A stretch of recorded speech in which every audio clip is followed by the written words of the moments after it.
Namasthe EMO.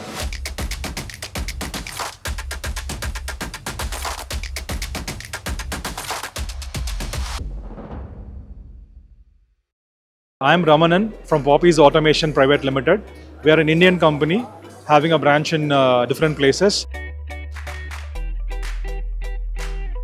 Global technology is growing every day, and seeing in Germany the technology is completely advanced, and even in India, like we are competing with these global innovations, and there are many areas we have to develop. In India, it is good to see these kind of innovations, and we are innovating many cutting tool technologies, especially like on mission tool as well as the AI and all the areas.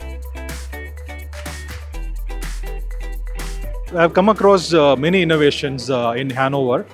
I founded this Blum's LC50 model, which is kind of cutting edge model where it can do digital as well as analog tool measurements. Blum is a company where they have many areas of tool measurements, component measurements and everything. And this is a technology where none of any company has got it, where the tool life, also the tool length, as well as the radius, everything is measured digitally as analog also. Same thing can be compensated with the CNC machines automatically.